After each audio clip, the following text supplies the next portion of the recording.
Greetings, ladies and gentlemen, and welcome to this latest edition of Tales from Outer Space, where I take stories from across the internet and read them for your entertainment. This particular story is called Burnworthy, written by bellumaster. The cryptographer, a human researcher, had been taken by surprise after their radar systems were damaged. The Corval ship had taken them off guard, blown off the engines and crippled the escape pods. Captain Anaheim of the Peregrine Reserve once ferried researchers back and forth for years without a hitch. But that was at an end. The engine bay exploded, blowing out the compartment until the emergency doors clamped shut and repressurized. Anaheim dragged one of the researchers to her feet, yelling orders as he crammed them into the last 3 escape pods. There were no goodbyes as he launched them on a direct course for the nearest battleship. One of them was blown through with energy pulses before his eyes as the Corval ship clamped down onto his vessel with its pincer-like fins. A sickening sound reverberated through the metal as the Skassin began drilling through his vessel's hull. Captain Anaheim ran to the armory. Filthy metal comprised the interior of the ship, a far cry from anything close to sanitary. The Skassin didn't mind, though. Gangrene flesh tasted best. Tall, lanky creatures with sagging flesh and carnivorous teeth. They were few, but they were feared. Their bodies rejected all forms of food aside from that which lived. Their culture was refined savagery, cannibalistic, and violent. The Skassin had made their way to the stars in their Corval ships after an ill-fated and peaceful race had made contact, where now they roamed, hunting for flesh. Anaheim awoke, strapped to a slimy bench, the stench of burnt and rotting meat around him.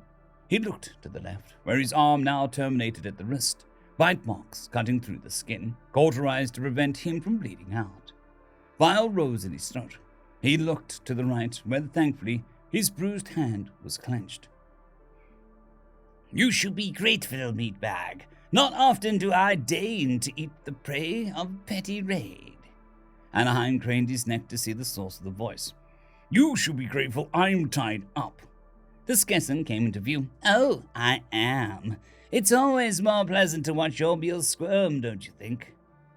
The alien was hideous. Flaps of folded flesh rolled down its emaciated body, the bones underneath making their shapes clear against it.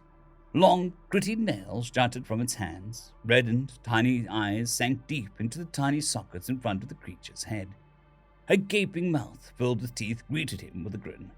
It was the stuff of nightmares. The Skassin cocked its head to the side, eyeing his torso. "I'm going to eat your liver first. You know, I hear it's a delicacy." Anaheim fought back a rising panic. He forced his breathing to slow.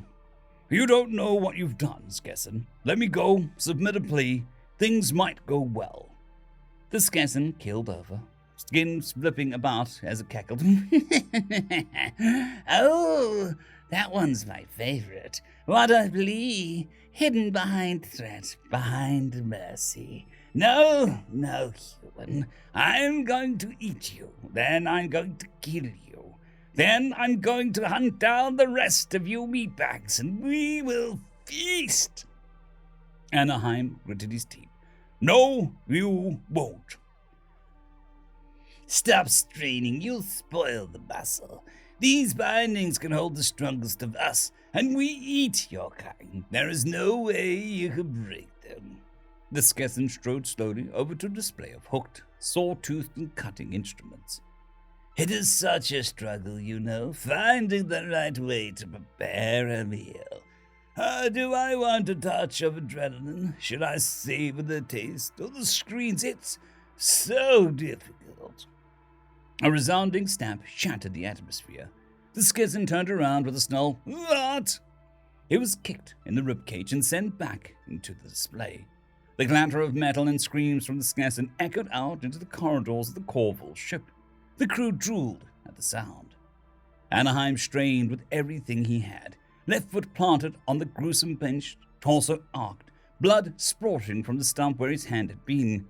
His left arm ripped free, then his right leg. He strained at the bindings around his right arm. "You're not going to touch a single one of them." They snapped, and he flung himself towards the Skessin. All he knew about Skessin society, that it was fiercely competitive, and leaders were decided on cannibalistic duels. If they had no leader, there was a chance that the ship's crew would dissolve from infighting. Anaheim grabbed the Skessin by the throat and crushed while dropping a knee onto its hip, shattering the bone. The Skessin thrashed, clawing at him with its long nails until its hands found one of the killing instruments embedded in its body. It pulled the instrument free and jabbed upwards under Anaheim's ribcage, directly into his heart. The captain staggered, gritted his teeth, and pulled. He didn't have much time. With the last effort of his life, Captain Anaheim of the cryptographer dragged the Skessin to its feet and whirled it around. He locked both arms around its neck and contracted his entire body forward, snapping the bone and holding them in place. The Skessin flailed furiously, trying its best to wrest itself from the grasp of its prey. Anaheim's consciousness faded, but his body obeyed the final wish to not be moved. The last essence of life that flitted through him carried with it the thought of his crew and the researchers in his care. And then he died. The Skessin, on the other hand, was not dead. Had it been human, the breaking of the neck would have been enough to hasten the call of the void, but the Skessin took broken bones, even those of the neck, as common occurrence, it barely being more painful than a cut or bruise. The blood flow of the creature was different enough to where it survived as well, so the Skessin set about trying to pry the human's arms from about its neck, breath coming shorter and shorter. But in his last exertion, Anaheim had pushed his body to the limit. When life left him, so did movement. His fully tensed muscles and tendons held their form, slowly but surely crushing the life out of the Corval captain with a constricting grasp. The Skessin tried to cut his arms loose, but his breath came sharper and sharper until it could no longer move. So the Skessin leader died of asphyxiation after 15 or so minutes, head crushed against the caved-in rib cage, unable to breathe. Then they were found by the rest of the crew. The cryptographer's escape pod hailed the massive Peregrine battleship, the Corval ship coming in hot behind them. Both ships were dwarfed by the massive warship coming in on its flank. Even that single portion of the ship had enough firepower to level the planet. Once the escape pods were within an acceptable range, the mighty bluish energy shield flickered into place directly behind them. The escape pods drifted into the battleship's docks as the Corval banked, veering sharply as to avoid colliding with the shield. Captain Winry of the gallant Taylor hailed the Corval. She turned to one of her technicians as the connection was made. "Nanopel, I want the records from that ship. Can you do it?" "Unless it's on paper, get on it." The Skessin appeared on the screen, blood-spattered and lanky, its expression one of annoyance. "You have ruined a perfectly good pursuit, human."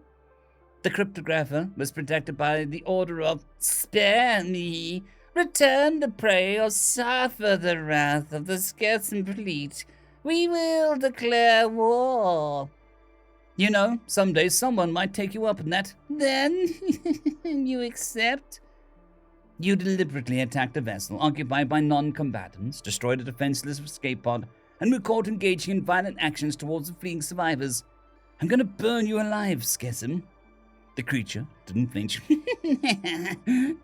"The captain was a combatant, shown by his actions. We had to take reactionary measures." "You were going to eat them." "Of course we were. We're not savages." Captain Winry gripped a chair with white knuckles as she skimmed through footage from the session ship showing Anaheim's last moments. Her voice was quiet. "Mr. Andrew, rotate base axis 13 by 24. Aye." The Skessin bared its blood-stained teeth. "You will return our prey. I'll be concealed alongside them.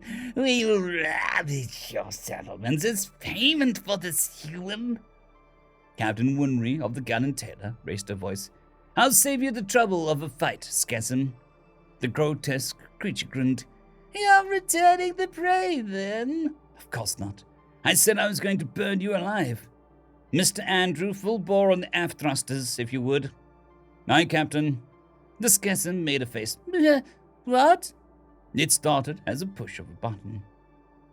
The signal was whisked through the ship by quantum non-locality, reacting to the very moment it was pressed. Reactions within the aft fusion cores escalated exponentially within a billionth of a second, reaching their full power before the button had even fully depressed. A wave of heat that pushed with the fury of a superflare nigh evaporated the Skessin's corporal ship, from intense heat to melting the hyper-resistant metals to reducing the hull and all within it to plasma. The slightest scream was heard before the screen went blank. The gallant Taylor pulsed forward the slightest bit and knocked over a janitor in one of the maintenance halls. Captain Woodry sat motionless, staring at the screen, then came to. House too cold for the likes of them. Nanabelle, send a report to the Belstro. I want a medical response team to check over the survivors immediately. Aye. The captain leaned back, eyes on the footage of Anaheim and the schism in the last moments of their death struggle. Now take care of them, Anaheim. End of story. I'd quickly like to thank the T5 peeps: Cold War Boomerwaffen, Severin Cerberus, Bushmaster 177, Henry the Red, Caspar Arnholtz, Cold War Boomerwaffen, Elijah Silvercross, Dragzoon WRE, and Severin Cerberus. Thank you very much.